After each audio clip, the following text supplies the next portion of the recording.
जय श्री राम दोस्तों, आप सभी का स्वागत है ऑप्टिमिस्टिक स्टडीज में। आज हम एडीईओ की क्लास 1 करने जा रहे हैं।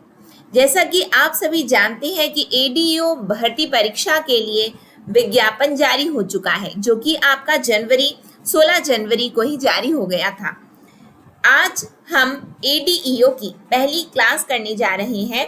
इससे पहले भी हमने एडीईओ की काफ़ी क्लासेस की हुई है, तो यदि आपको वो वाली क्लासेस देखनी है तो आपको प्लेलिस्ट इसी वीडियो के अंत में अटैच कर दी जाएगी, आप उसको भी जा करके देख सकते हैं।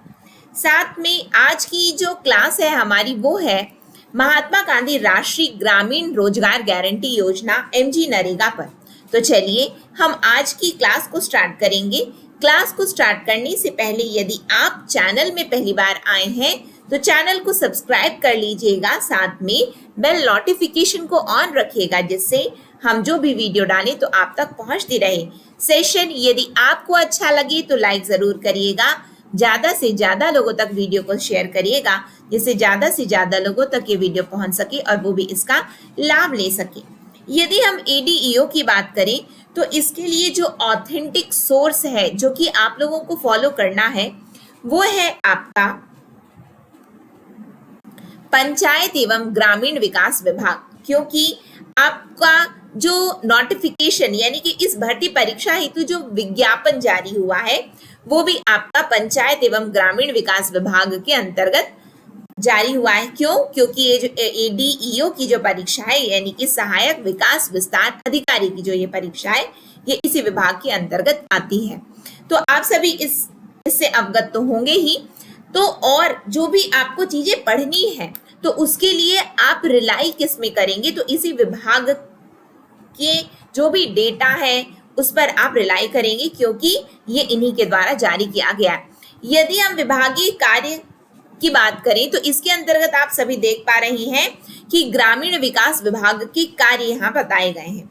साथ ही साथ ग्रामीण विकास विभाग के अंतर्गत इसकी योजनाओं का वर्णन है। पंचायत विभाग के कार्य है, पंचायत विभाग के अंतर्गत योजनाएं बताई गई हैं। आपको ये सभी योजनाओं को पढ़ना जरूर है। तो आज की क्लास में हम महात्मा गांधी राष्ट्रीय ग्रामीण रोजगार गारंटी योजना पढ़ने जा रहे हैं।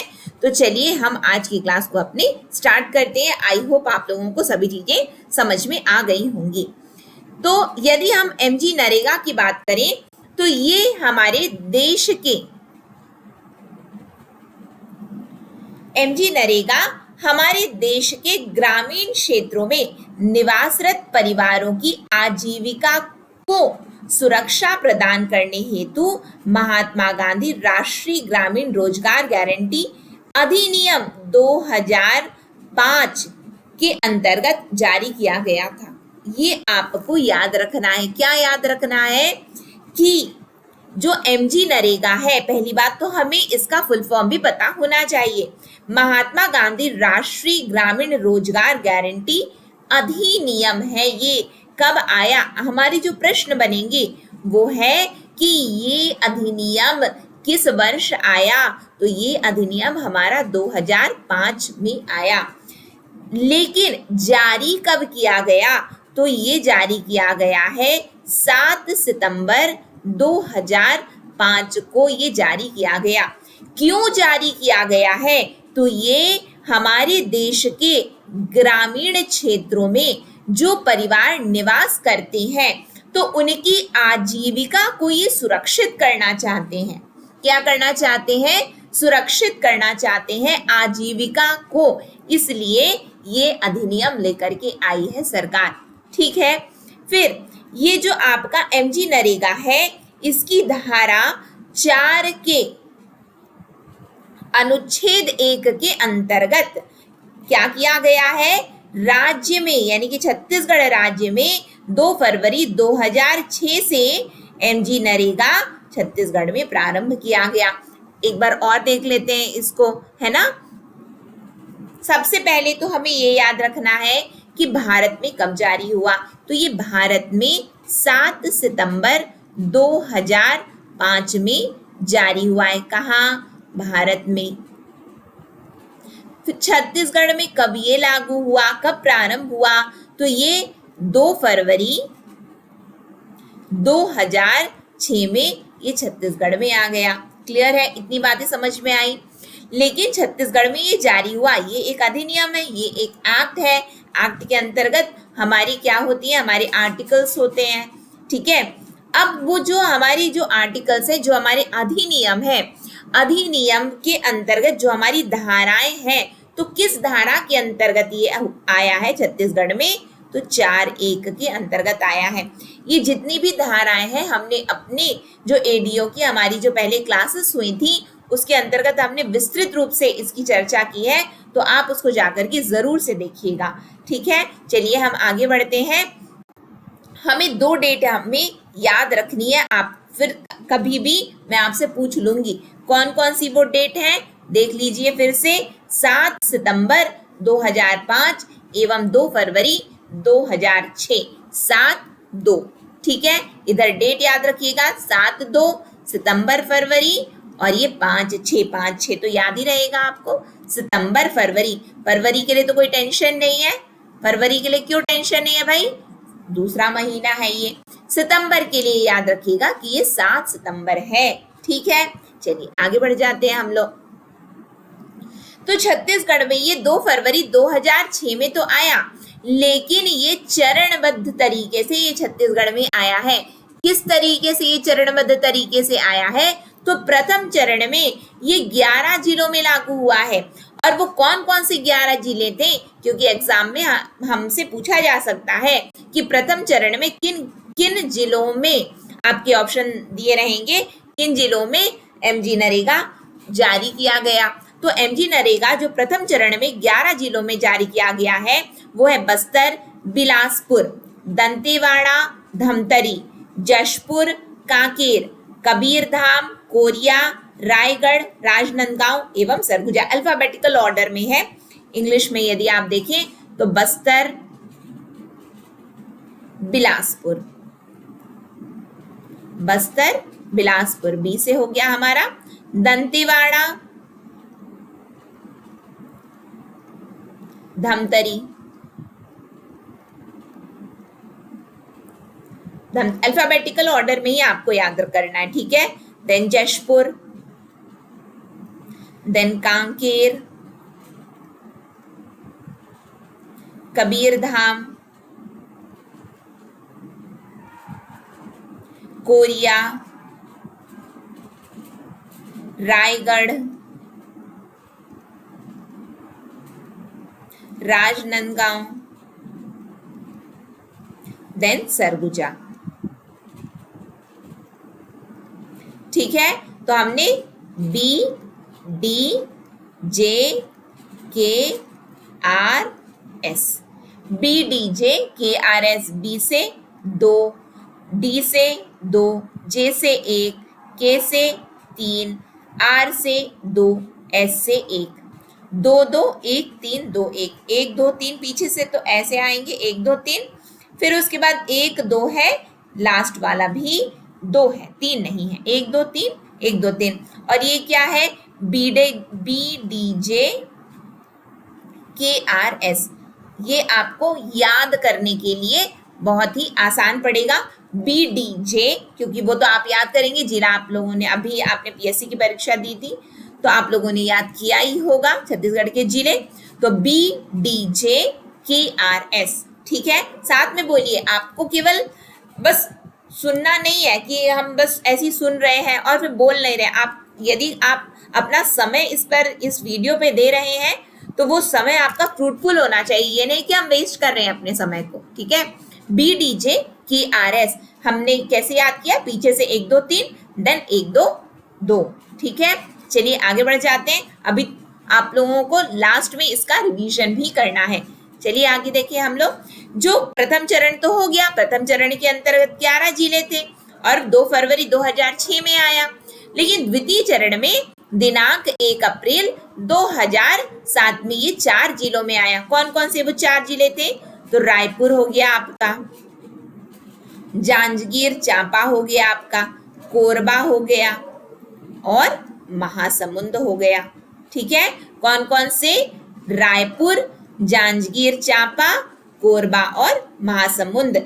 ये आपके कौन से में आए हैं? ये आपके द्वितीय चरण में आए हैं। द्वितीय चरण कब लागू हुआ हमारे छत्तीसगढ़ में? तो 1 अप्रैल 2007 में लागू हुआ है। प्रथम चरण कब लागू हुआ भाई? तो 2 फरवरी 2006 में लागू हुआ।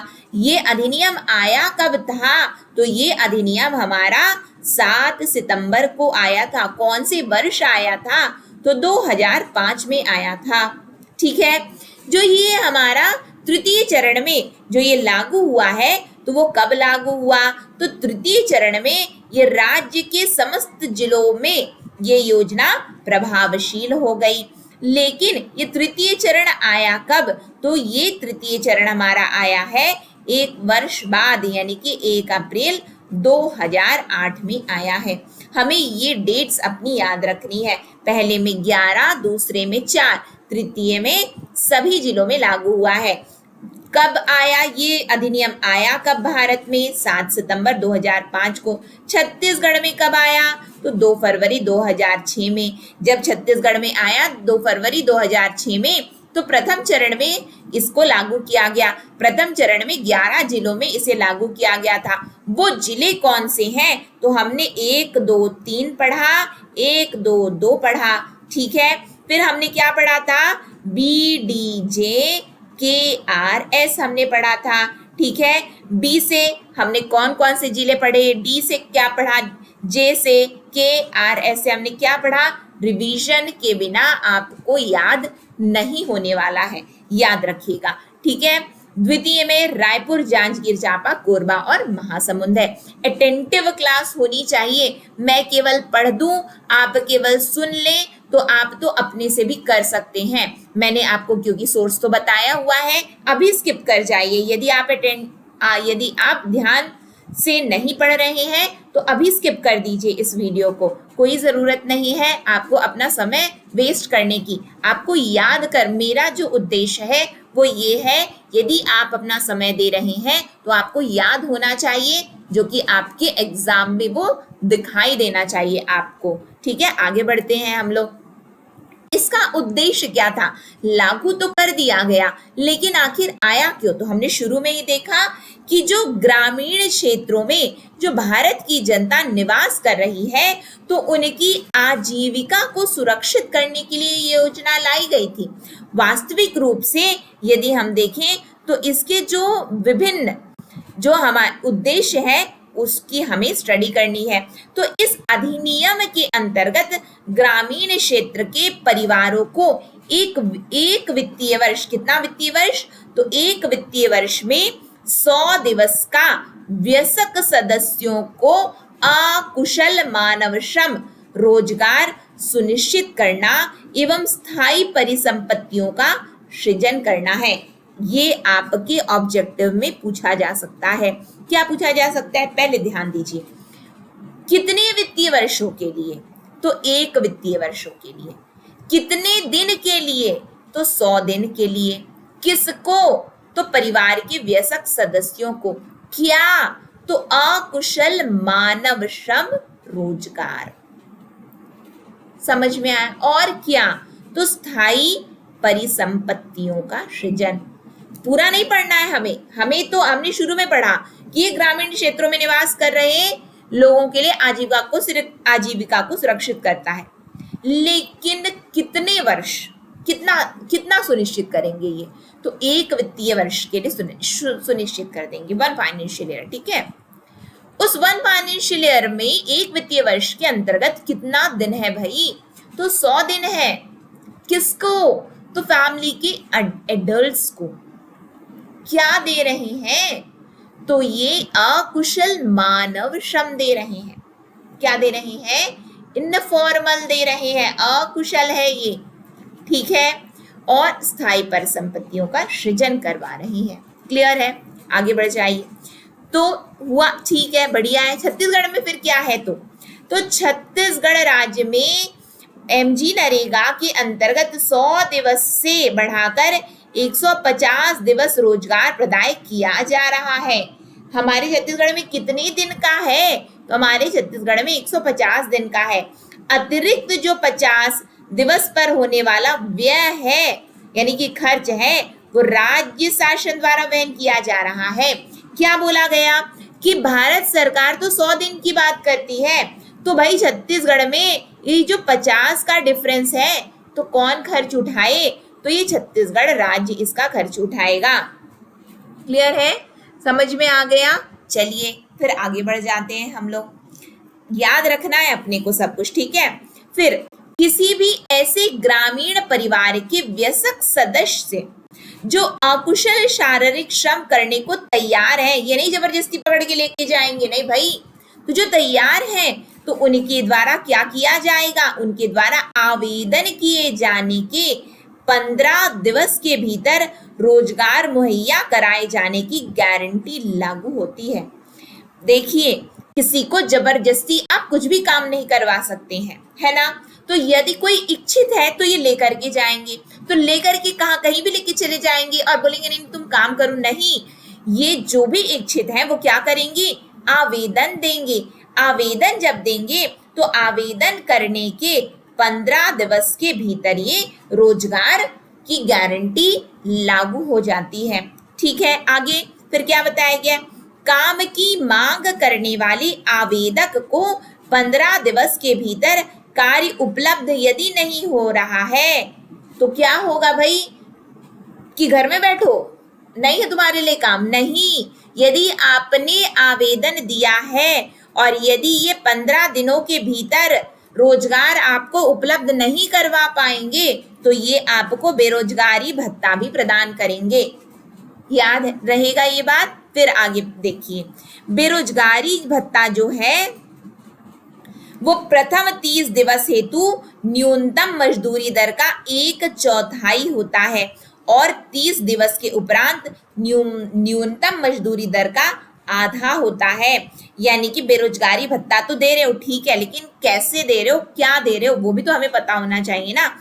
तो जो पहले 30 दिवस है, क्योंकि 15 दिन में तो करवा नहीं पाए हैं, रोजगार दे ही नहीं पाए हैं, तो ये बेरोजगारी भत्ता दे रहे हैं। तो ये प्रथम 30 दिवस में ये जो भी मजदूरी जो देंगे हमें, तो उसका ये क्या कर रहे हैं? 1/4 हमें बेरोजगारी भत्ता के रूप में देंगे।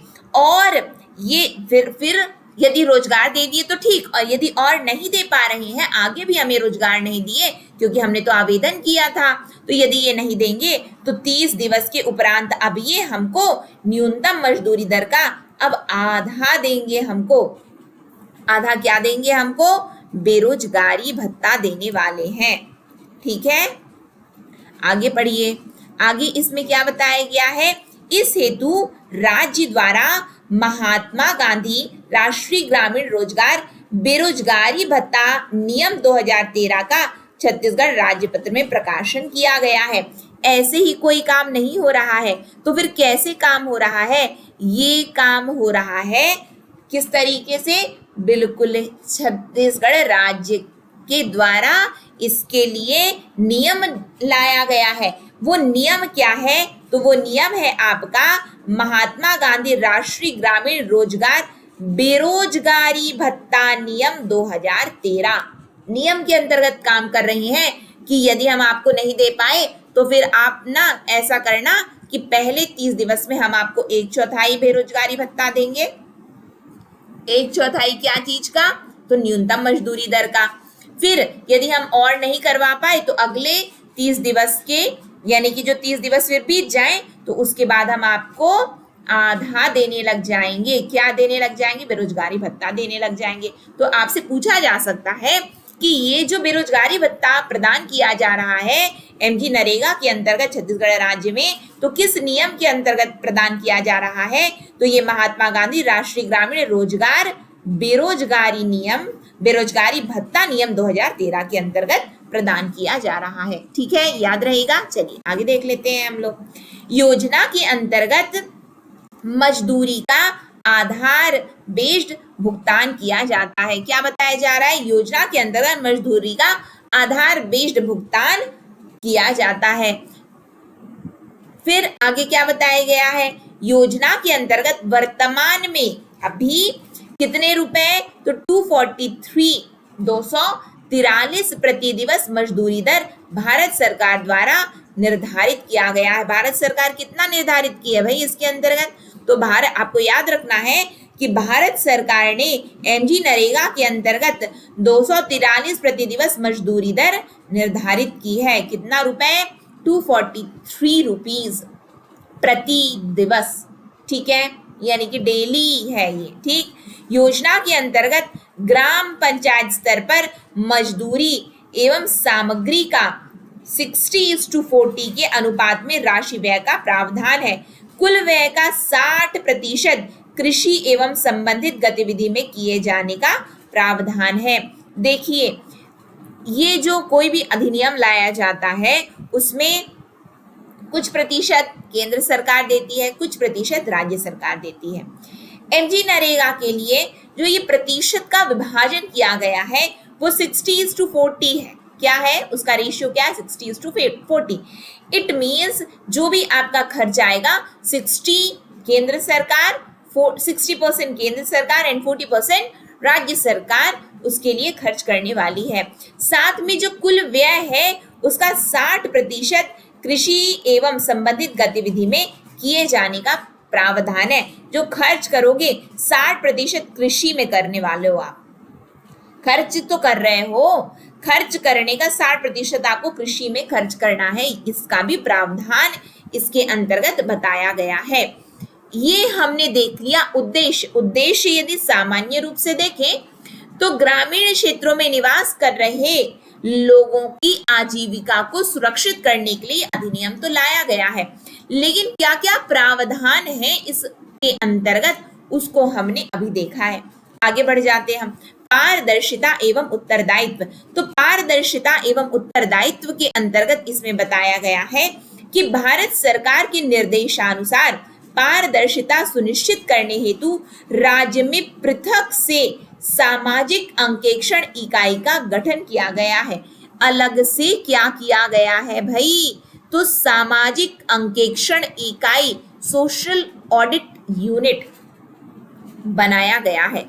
यानी कि कोई भी काम ऐसी हम पेपर में बोल रहे हैं कि हो रहा है, लेकिन यदि ग्राउंड रियलिटी में वो काम नहीं हो रहा है तो कौन देख रहा है कि हो रहा है कि नहीं हो रहा है? तो इस अधिनियम के अंतर्गत बताया गया है कि भारत सरकार के निर्देशानुसार पारदर्शिता को सुनिश्चित करने के लिए, यानी कि ट्रांसपेरेंसी है कि नहीं उसको सुनिश्चित करने के लिए क्या किया गया है? तो राज्य में अलग से सामाजिक अंकेक्षण इकाई का गठन किया गया है। ये भी एग्जाम में पूछा जा सकता है। फिर महात्मा गांधी एमजी नरेगा यानी कि एमजी नरेगा के अंतर्गत प्राप्त शिकायतों के निराकरण हेतु छत्तीसगढ़ ग्रामीण रोजगार गारंटी शिकायत निवारण नियम 2012 का छत्तीसगढ़ राज्य पत्र में 11 मई 2012 को प्रकाशन किया गया है। इसका क्या अर्थ हुआ? इसका ये अर्थ हुआ कि अभी हम क्या देख रहे हैं कि पारदर्शिता है या नहीं, फिर उत्तरदायित्व कौन, यानी कि कौन जवाब, किसकी जवाबदेही है ये, तो उन सभी बातों को सुनिश्चित करने के लिए तो सबसे पहले इन्होंने बताया कि सामाजिक अंकेक्षण इकाई का गठन किया गया। सामाजिक अंकेक्षण इकाई के बाद बताया जा रहा है कि छत्तीसगढ़ ग्रामीण रोजगार गारंटी शिकायत निवारण नियम 2012 का छत्तीसगढ़ राज्य पत्र में 11 मई 2012 में प्रकाशन किया गया है। क्यों किया गया? क्योंकि जो भी शिकायतें आए उसका निराकरण हो सके। ठीक है, निराकरण के लिए इन्होंने निवारण नियम ये लेकर के आए हैं 2012 में। 2012 के कितने तारीख को? तो 11 मई को लेकर के आए हैं। याद रखना है अपने को। हमने अभी क्या क्या डेट याद रखी है भाई, एक बार रिवाइज कर लें। 7 सितंबर याद किया था हमने 2005 का। किस लिए याद किए? ये अधिनियम आया हमारे ये भारत में आया था। कब आया? कहाँ आया? भारत में आया। हमारे छत्तीसगढ़ में कब आया? तो 2 फरवरी में आया भाई। 2 फरवरी 2006 में आया। ये पहला चरण था। दूसरा चरण कब आया? तो दूसरा चरण हमारा 1 अप्रैल को आया है। 1 अप्रैल 2007 में आया। तीसरा चरण कब आया? तो 1 अप्रैल 2008 में आया है। फिर अभी हम देख रहे हैं कि 2012 में ये क्या किया गया है, मई 2012 में 11 मई 2012 में निवारण शिकायत निवारण नियम लाया गया। फिर हमने देखा था कि 2013 में बेरोजगारी भत्ता जो दे रहे हैं, तो बेरोजगारी भत्ता नियम लेकर के आए थे, हमने देखा ना। आई थिंक आपको याद होगा, नहीं होगा तो वीडियो को पीछे करके देख लीजिएगा, ठीक है।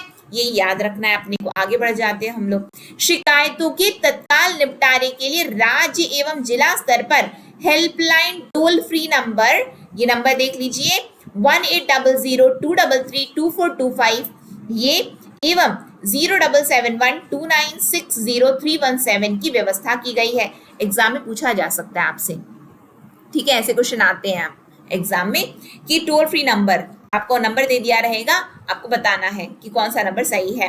तो 233-2425 233-2425 और ये क्या है, ये हमारा रायपुर का कोड और उसके बाद 2960317 याद करिएगा थोड़ा सा, एक दो बार यदि आप देखेंगे, थोड़ा सा याद करने की कोशिश करेंगे, याद हो जाएगा, ठीक है। तो ये टोल फ्री नंबर है, तत्काल निपटारे के लिए है। राज्य कौन से स्तर भी पूछा जा सकता है, तो राज्य एवं जिला स्तर पर, ठीक है। पारदर्शिता तथा रियल टाइम MIS अद्यतन करने के उद्देश्य से महात्मा गांधी राष्ट्रीय ग्रामीण रोजगार गारंटी हेतु पूरे राज्य में national mobile monitoring system NMMS का प्रयोग किया जा रहा है। हमारे एग्जाम में पूछा जा सकता है कि NMMS का फुल फॉर्म क्या है, तो नेशनल मोबाइल मॉनिटरिंग सिस्टम, क्या है, नेशनल मोबाइल मॉनिटरिंग सिस्टम, ठीक है, याद रखना है अपने को। ये किस लिए है, ये पारदर्शिता एवं रियल टाइम MIS के लिए है, ठीक है। आगे बढ़ जाते हैं हम लोग। नेक्स्ट है हमारा कि MG नरेगा की धारा 27 के तहत योजना क्रियान्वयन से संबंधित शिकायतों का निवारण निपटारे के लिए जिला स्तर पर योजना के अंतर्गत लोकपाल की नियुक्ति का प्रावधान है। क्या प्रावधान है भाई, तो लोकपाल की नियुक्ति का प्रावधान किया गया है। इस लोकपाल की नियुक्ति के प्रावधान से रिलेटेड कुछ डेटा है जिसको हम थोड़ा सा देख लेते हैं, है ना। ब्लैंक पेज यहाँ है, ब्लैंक पेज, इसको आप लोग लिखेंगे भी। तो धारा 27 के अंतर्गत लोकपाल लाया गया है। धारा 27 किसकी, तो MG नरेगा की, 2005 याद रखिएगा क्योंकि 2005 में आया। तो MG नरेगा की धारा 27 के अंतर्गत ये लोकपाल की बात करते हैं, याद रखना है अपने को, लोकपाल की बात करते हैं। तो इसके तहत हुआ क्या है, तो 17 यानी कि 17 लोकपाल की नियुक्ति हमारे छत्तीसगढ़ राज्य के 33 जिलों में की गई है, ठीक है। तो यदि हम देखें तो मनरेगा यानी कि MG महात्मा गांधी नरेगा की धारा 27 के तहत 17 लोकपाल नियुक्त किए गए हैं छत्तीसगढ़ के 33 जिलों में, यानी कि 17 प्रादेशिक क्षेत्र विभाजित कर दिए गए हैं कि 17 प्रादेशिक क्षेत्र हैं किसके लिए, मनरेगा के लिए। फिर लोकपाल के विरुद्ध यदि हम देखें तो इसमें क्या है कि मनरेगा प्राधिकरण के अंतर्गत ये क्या है, ये जो एक गठन किया गया है वो क्या किया गया है, लोकपाल के विरुद्ध मनरेगा प्राधिकरण का गठन किया गया है। क्या किया गया है, मनरेगा प्राधिकरण बना दिया गया, मनरेगा प्राधिकरण बनाया गया। ये जो है आपका हमारा जो लोकपाल एक्ट आया था उसके थोड़ा सा विरुद्ध ये इसका गठन हुआ है मनरेगा प्राधिकरण, जो कि 3 मेंबर का है। कितना है, 3 मेंबर। जो मनरेगा प्राधिकरण है वो 3 सदस्यीय है, यानी कि 3 मेंबर्स हैं इसमें, ठीक है। फिर मनरेगा हेतु क्या किया गया है कि छत्तीसगढ़ सरकार द्वारा जो हमारा जो बजट आया है 2025-26 है ना, तो मनरेगा के लिए क्या किया गया है कि 2800 करोड़ का प्रावधान है, याद रखना है आपको। जो अभी बजट आया है उसमें 2800 करोड़ का प्रावधान मनरेगा के लिए है, ठीक। साथ में जो भारत सरकार का जो बजट आया है 2025-26 उसके अंतर्गत कितना प्रावधान है, तो 86,000 करोड़ का प्रावधान किया गया है मनरेगा के लिए भारत सरकार द्वारा। कितना? 86 यानी कि 86,000 करोड़ का प्रावधान भारत सरकार ने मनरेगा के लिए किया है और छत्तीसगढ़ सरकार ने 2800 करोड़ का प्रावधान बजट में किया है।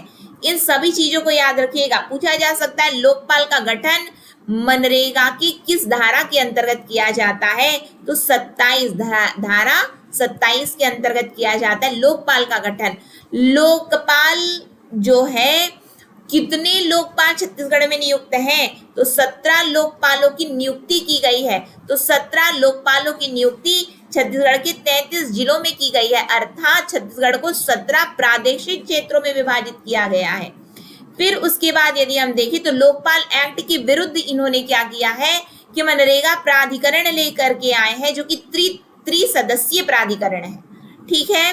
फिर 2025-26 के छत्तीसगढ़ के बजट में 2800 करोड़ का प्रावधान मनरेगा के लिए किया गया है। ठीक। भारत सरकार ने मनरेगा के लिए 86,000 करोड़ का प्रावधान किया है। इन सभी चीजों को आपको याद रखना है। क्लियर है इतनी बातें? आगे बढ़ जाते हैं। जिलों के लोकपाल द्वारा पारित अवार्ड के विरुद्ध सुनवाई हेतु राज्य स्तर पर त्रिसदस्यीय अपीलीय प्राधिकरण की व्यवस्था है। क्या बोला गया कि लोकपाल, यानी कि मैंने थोड़ा सा कुछ गलत बताया। क्या बताया? जो लोकपाल द्वारा पारित अवार्ड के विरुद्ध जो सुनवाई होगी, यानी कि लोकपाल एक्ट के अंतर्गत जो भी उन्होंने वर्डिक्ट दी है, तो उसकी सुनवाई कौन करेगा? तो उसकी सुनवाई जो है मनरेगा प्राधिकरण करेगा। वो जो मनरेगा प्राधिकरण है वो त्रिसदस्यीय है। मैंने जो विरुद्ध कहा है उसका अर्थ क्या है? उसका अर्थ ये है कि लोकपाल एक्ट के विरुद्ध, यानी कि जो लोकपाल एक्ट के अंतर्गत जो भी सुनवाई की जा रही है, अब उसकी अपील करनी है तो कहाँ जाके करेंगे? तो मनरेगा प्राधिकरण के अंतर्गत हम कर सकते हैं। फिर उसके बाद जो है आपका यानी कि आम जनता के उपयोग हेतु जन मनरेगा ऐप उपलब्ध है, जो कि आप प्ले स्टोर से भी डाउनलोड कर सकते हैं। जन मनरेगा, क्या नाम है इसका? जन मनरेगा, MG नरेगा नहीं, जन मनरेगा।